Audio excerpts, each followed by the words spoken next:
We need to raise the standard and continue to raise the standard from the ground up. Your past conditioning, your beliefs, you need to dump that and unlearn it and make room and opportunity for new stuff to come in. If you're feeling that feeling at all within your gut, you need to go with it. You have to have those people on your team who are willing to accept the change, because change is frustrating.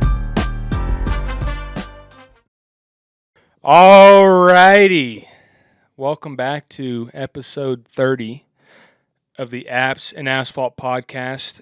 I'm Hayden, and then I got Iceman over next to me. What's up, man? Rocking the ice. You know what? It's Saturday. We moved these podcasts to Saturday, which is my day, and I'm gonna come in and enjoy it how I like to. So you guys will see me in my natural state of being when I'm not in work attire. And This is the real Zachy. Right I'm here. not. This is real me. I'm like button up, collared shirt, Yeah. boots during the week most of the time. He's swagged out. I look like a hobo next to him. But anyways, No. what we're going to dive into is we're going to talk about lessons from coaching. Coaching is a big thing. Everyone talks shit about coaches, or everyone thinks you need a coach. Coaches don't even know if they should be coaches. And I think it's there's a lot of different viewpoints of it. But what we want to dive into is, because we've had many coaches, personally and professionally throughout the years, and we kind of want to talk about like some of the experiences that we've had, some of the stuff that we've learned that have been a tremendous value, and stuff that has helped us, take what they have taught us and implement it, and then move on to the next phase or next chapter in life. So, you want to get started with it, man? Yeah, man. Start rolling? Yeah. I like this topic because when I first started getting involved with programs where there was essentially a coach or a mentor that kind of led the program, I saw everything, how it was happening. I'm like, what are these people going to teach me that I don't know? But it's not always necessarily about that. Number one, it's community, but you'll surprise yourself. And if you feel like you're always the smartest person in the room and you're always doing the talking, then you're probably not. So we learned a lot through all the different mentorships and coaches, and I've been able to take a lot of gems from different people, a lot of different great people along the way. Some of them I'm still really good friends with, and I still have coaches and mentors that I still work with right now. And I feel like it's a piece of life now that you gotta just kind of build into your investment. Yeah. Moving forward, It's its own journey, man. And coaches are, what we were talking about before, is like you should have multiple coaches throughout your life and throughout your career, because it fits the different seasons of your life. Sometimes you need business coaches, sometimes you need personal discipline coaches, sometimes you need investing coaches.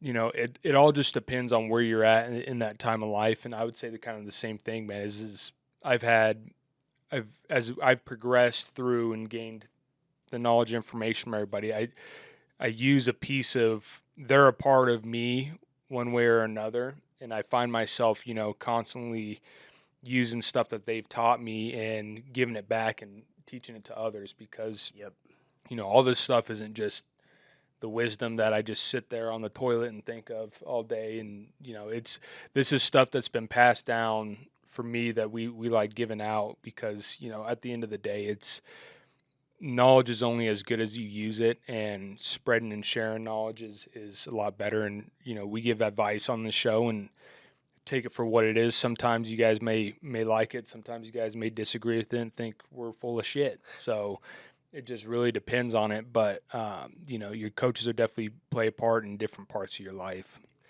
there's certain aspects that I think that we're really good at, like running a business, understanding the nuts and the bolts of business, not just paving, but that is the sector that we're in. But once you understand a complex industry like that, you can push into different industries as well.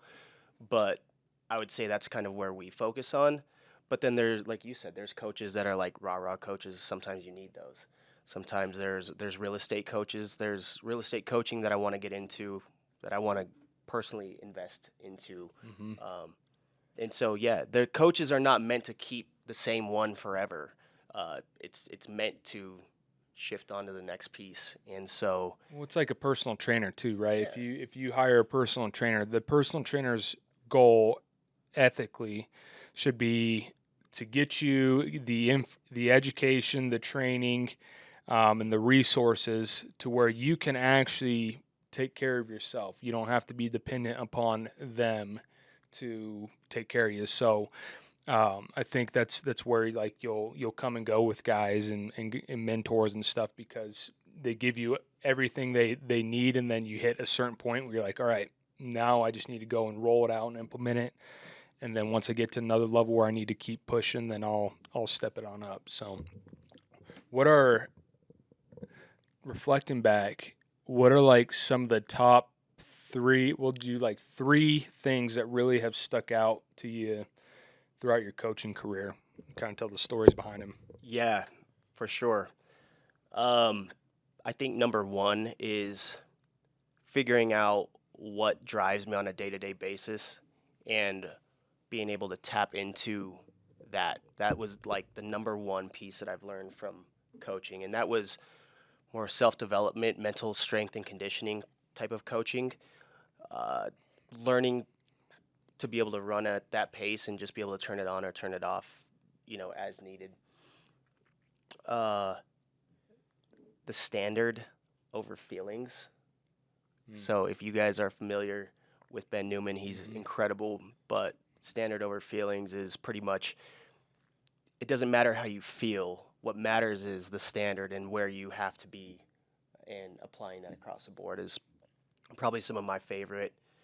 And then there's been some really good marketing stuff that we've taken too. And so Yeah. it's like part of the reason why we're doing this now. So thank you to those who have opened our eyes in different ways and all that good stuff too. Especially like, LinkedIn coaching mentors and Yep. stuff like that too. We've had some great guys that have helped us out with that. So even if it's like individual skill sets. So, What do you think? man, because A ton. yeah, I do, man. This is like something that's kind of my whole like personal growth and development journey started senior year of college. My buddy Danny actually gave me the book 10X Rule by Grant Cardone, and he bought me the audiobook, and I didn't even know how to download an audiobook. Before that, I read like Green Eggs and Ham and maybe Go Dog Go my entire life. But other than that, I was not a reader.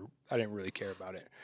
So he gave it to me, and full transparency, I didn't even touch it till after I graduated, and I was working at Lifetime doing sales, and I was just getting my butt kicked, man. And so I was like, all right, I need to start, like, let me listen to this. And so by listening to that book kind of propelled me to learning a lot of Grant Cardone content. A lot of people like hate him or can't stand him. Some people love him. But for me, he was like the first guy to really get me into, and he was a non-paid coach or mentor.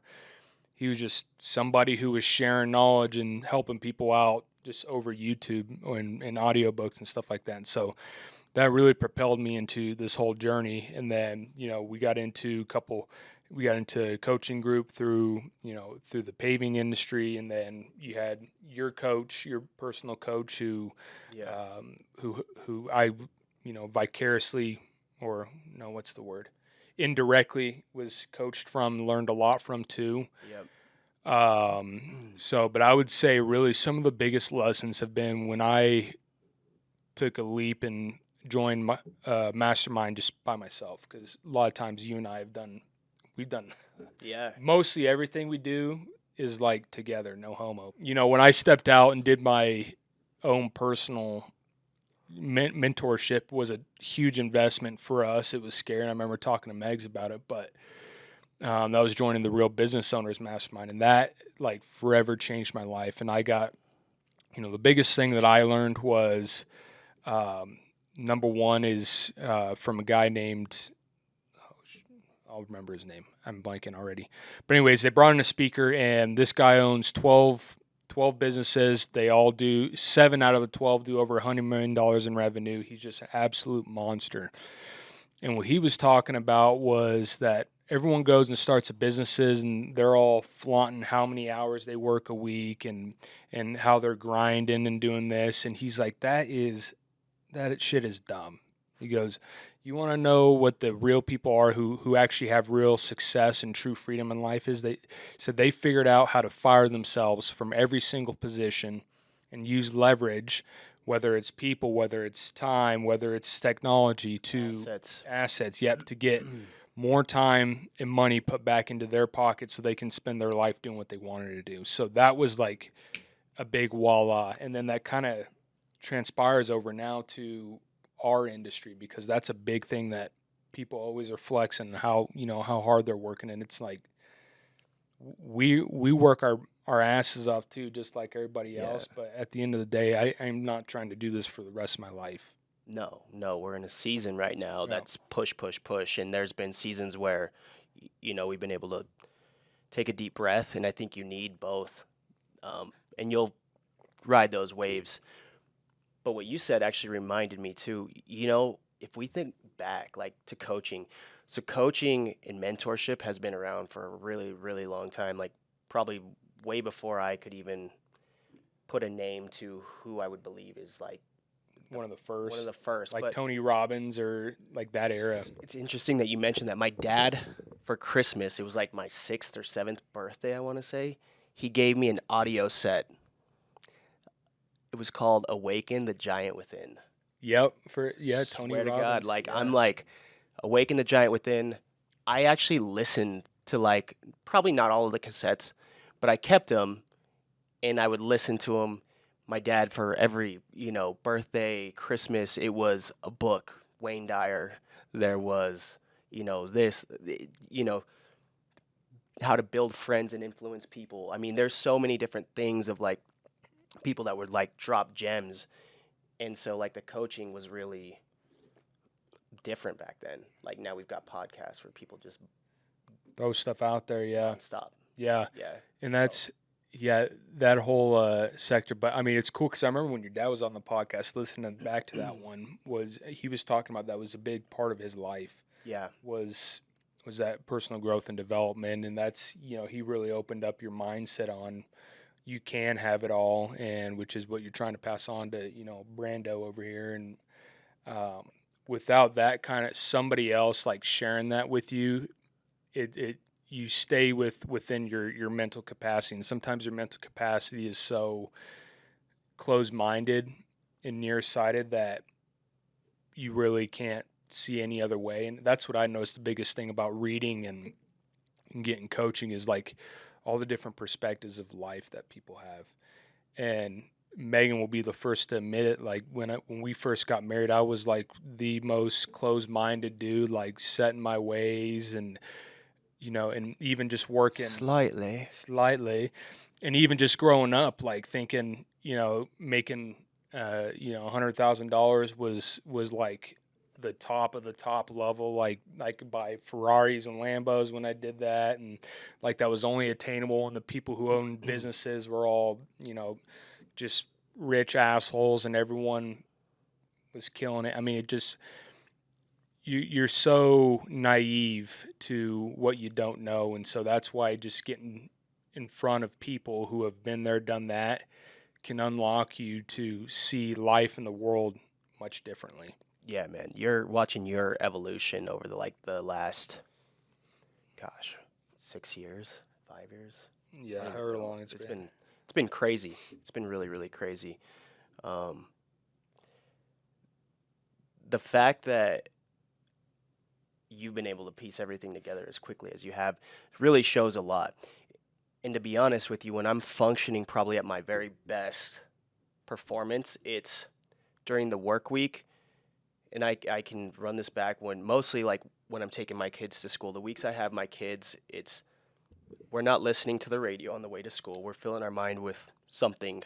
And even if it's background noise to my kids, and it's annoying, they're getting a message one way or another. Mm-hmm. So it was listening to a podcast or listening to a book every single day during the work week. And like music was like the dessert at the end of the day after I would get my shit done.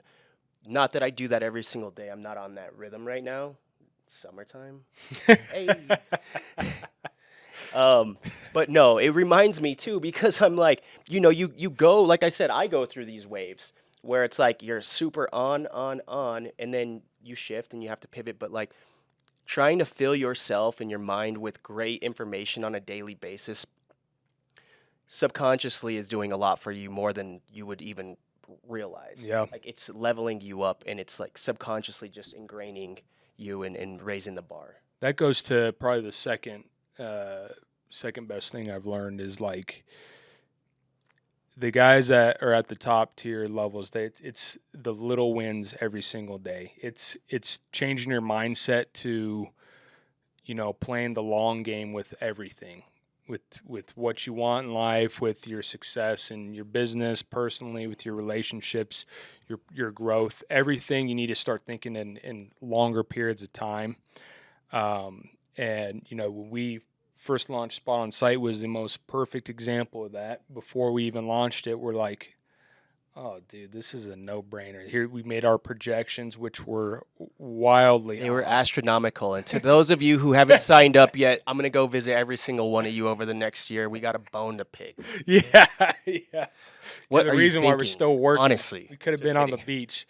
No, but I was talking to Trevor, who runs the mastermind, and he's like, why do you think you guys deserve to be killing it right now? He's like, how long you guys been around for? I'm like a year. He's like, you know how long I've been doing this shit for? He goes, 10 years. He's like, and I just started killing it. So he's like, that's the problem, is everyone feels entitlement to the success that they feel they deserve without putting in effort over long periods of time. Amen. Instant gratification Yeah. is not a thing. Mm-mm. Instant gratification is a facade, and it could come in and you guys might kill it on something instantly. Thank your sweet stars and blessings, because I doubt you're probably going to be able to scale that and keep it running at that pace. So when you do, tuck that money away or whatever it is and lock into it, because it's probably something you need to hold on to and stash away. You're 100% right though, man. It's crazy. Yeah, it's a hard thing to get over, man. And then the last one I would say is probably learning to get over what people think about you. It's not what I realized. So I used to post when I would go to the gym. I used to post every single day me going to the gym, a screenshot of my workout for an accountability post. But what I realized was it was really me trying to receive external validation from people that I was a somewhat consistent guy. And when I kind of sat down and reflected on that, I was like, you know what, man?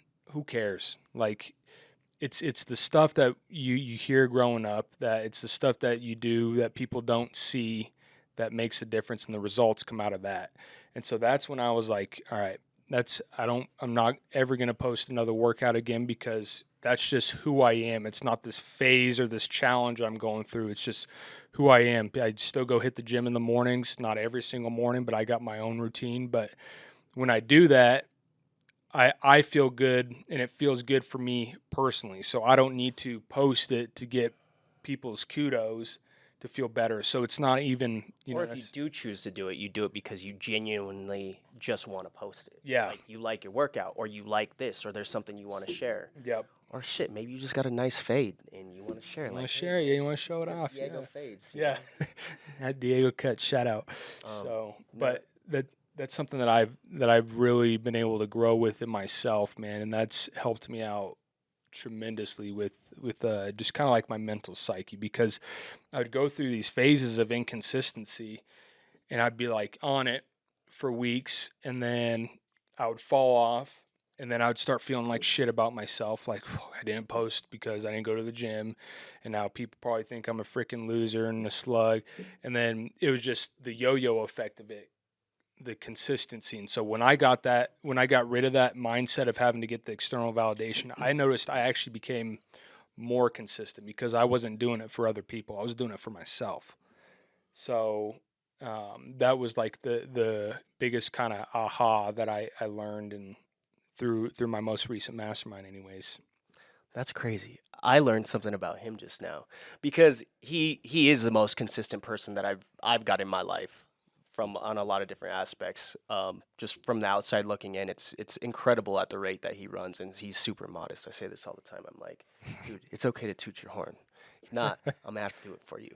But Appreciate it, man. you know, you brought something up that made me want to think about that. Oh, people really, stop caring about what people think. So this is all brand new for me. A year ago, you would not catch me on camera. I'm not a shy person, but it takes a minute for this to come out and be able to draw, conversation and so forth. I'm actually I like to keep to myself. I have a small circle. But one of the things that one of my coaches said, and, I'll give him that for sure, is you're not that important. What makes you think that you're that important that people are going to care what you think, what you post, whatever? And so what I realized too is I was like, people would say stuff to me, and part of this other program that I was with at the time, there was a lot of people that had this outside perception of me based on what I would post. Mm. And what they were telling me is like, you're not that person. Like, you don't have to be that way. You don't have to, you're actually a really good guy. And I'm like, yeah, I know. What would make you think that I'm not? So subconsciously, I was like actually feeding into the like reverse of it, right? Like, Yeah. feeding into the reverse of it. It took me realizing I'm like, everybody else is the one that's boxing me in. Like, I post this shit because I like it. Like, I don't care if I look whatever, that doesn't matter to me. What matters to me is like I do it because I genuinely like it, not for a clout or this or that.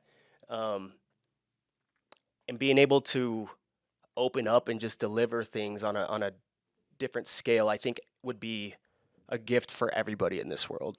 Like, that's my wish for my kids, really, is like, don't give a shit. Yeah, well, Just send it. just be unapologetically you. Yeah. And that's it, man. It's like people try to put their little fingers and their dust on, or their puppet strings on who they think you should be, when in reality it's kind of a reflection back on themselves, because they either wish they were more like you, or there's some sort of insecurity of what people are telling you how you should be. So I think I've seen you kind of lean more into that, to where, like, I do remember the phase where you're like, your boy's wearing Gucci flip flops on a boat in Miami and posting it. Then you reeled it back because you wanted to be more professional. But then I think you recently, like, so within the past year, hit this new phase where you're like, this is me, man. Like, Bro, you got to hit the Not- fuck it button every once in a while.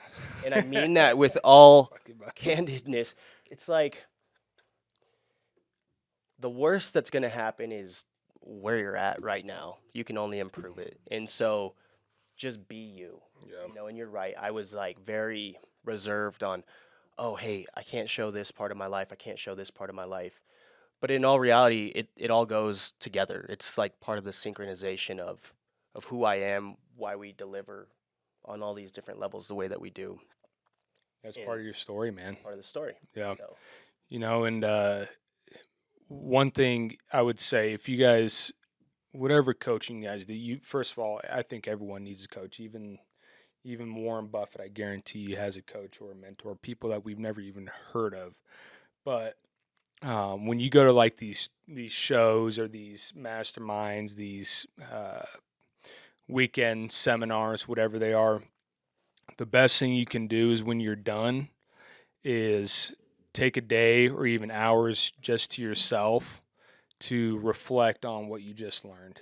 And I've done that the past couple ones that we've done, past couple seminars and stuff that I've been to.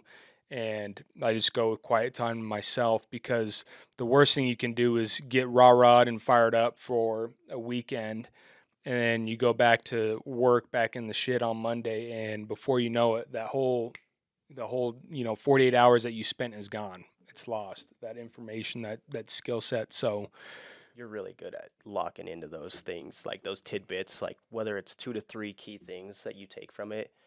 And like this guy will lock into them, and then you'll see him come in and just build it out. It's freaking incredible. I appreciate that, man. I mean, it's just you. But you guys can't hire him, okay? Not for sale. Not for sale. He's with us. So, but yeah, I mean, you got to use that time to reflect, but then that's how you implement stuff, is because you plan it, you reflect about it, and you write it out. And then that's how you're able to grow and really maximize the education and training that you learn about. So, yeah, I can't think of anything else really to touch on about this coaching stuff. It's just No, I know it it's kind of let important, off and man. like spiraled and stuff. Hopefully, people got a few like key pieces of information. Hopefully, maybe it shed some light on some of you guys who've been on the teeter totter of should I invest in coaching? Should I not? My advice would be try it. If that coach isn't for you, try the next one. If there's a program out there and you want to try it, give it a shot. Like, you're going to learn something. There's never been something that I've invested into from a coaching or mentorship or program that I've regretted. I've been able to take some gems and implement them into my life and help shape who I am today, which I'm happy about. 100%. Yeah, and they said I heard another thing that's like the cost of what you don't know. Yes. So if your goal is, to make $10 million and you're at $1 million now, your cost is $9 million of education and stuff you don't know. And sometimes the difference between that 1 million, that 10 million is one sentence, one piece of advice from a book, from somebody that could literally change your life. So you're not really looking to swallow everything that they give you. You're just looking for that one or two things that's going to make the biggest difference in your life. So we'll wrap it up there. That's episode 30 of the Apps in Asphalt podcast. We'll see you guys next week.